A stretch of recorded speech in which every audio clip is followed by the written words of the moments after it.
இன்றைக்கு காலையிலே ஒருத்தவர் அலைபேசியில் அழைத்தாருங்க. சார், நான் தனுசு ராசி சார், என்னை திருப்பதிக்கு போகக்கூடாதுன்னு சொல்கிறாங்க சார். யாருங்க சொன்னது அந்த மாதிரி?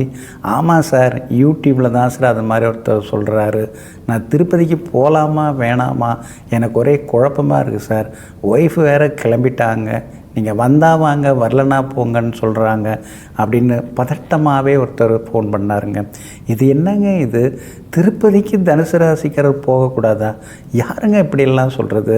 அது தனுசு ராசிக்கு 8க்குரியவர் சந்திரன், ஏன்னா சந்திரனுடைய ஸ்தலம் அது அப்படின்னு சொல்கிறாரு. ரொம்ப விவரமாக பேசுகிறாரே அப்படின்னு சொன்ன பிறகு அவருக்கு நாம் பதில் சொன்னோங்க. இந்த மாதிரியெல்லாம் நினைக்கவே கூடாதுங்க. இப்போ 8ஆம் இடம் என்ன இடம்? அது ஆயுள் ஸ்தானம். 8ஆம் இடத்துல நல்ல கிரகங்கள் இருந்தால் பணவரவு உண்டு, ஏன்னா 2ஆம் இடத்தை அது பார்வைப்படுறதுனால. அது மட்டும் இல்லைங்க, 8ல் சுபகிரகம் இருந்தாலோ 8ஆம் இடத்துக்குரிய கிரகம் சுபத்தன்மை அடைந்திருந்தாலோ 100 வயது கடந்து அவங்க ஆரோக்கியமாக வாழ்வாங்க. 8 தானங்க ஆயுள் ஸ்தானம். அப்போ தனுசு ராசிக்காரங்களுக்கு 8ஆம் இடமாக சந்திரன் வர்றதுனால அவங்க திருப்பதி போகக்கூடாதா?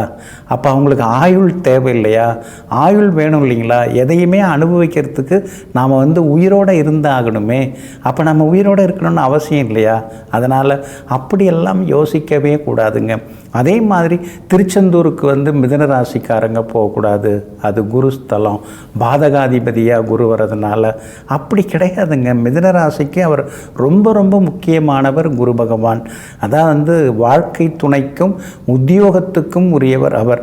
அப்படி இருக்கும் பொழுது திருச்செந்தூர் ஏன் போகக்கூடாது? இதெல்லாம் ரொம்ப ரொம்ப முக்கியமான விஷயங்க. எல்லா கோவிலுக்கும் எல்லா ராசிக்காரர்களும் போகலாங்க. இப்போ ஒரு சமைக்கிறோம் அப்படின்னா எல்லாம் கதம்பமாக சேரணும்.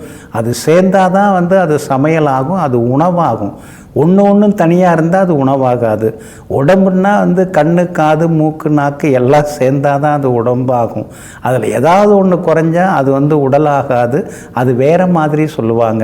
அதே மாதிரி நம்முடைய ஜாதக கட்டம் அப்படின்னு சொன்னால் லக்னாதிபதி, சுகாதிபதி, பூர்வ புண்ணியாதிபதி, பாக்யாதிபதி, ஜீவனாதிபதி இவங்க தான் முக்கியம் கிடையாது. இவங்களை விட நமக்கு மற்றவங்களாம் ரொம்ப முக்கியம். 6ஆம் இடத்துக்குரிய கிரகத்தோட கோயிலுக்கு போகக்கூடாதுங்கிறாங்க. 6ஆம் இடம் தானே நோய் சத்துருக்களை எல்லாம் அழிக்கக்கூடியது. அப்போ 6ஆம் இடத்துக்குரிய கோவிலுக்கு போனால் தானே நம்ம எதிரிகிட்டேருந்து நம்ம தப்பிக்க முடியும், எதிரிகிட்டேருந்து நம்ம ஜெயிக்க முடியும்.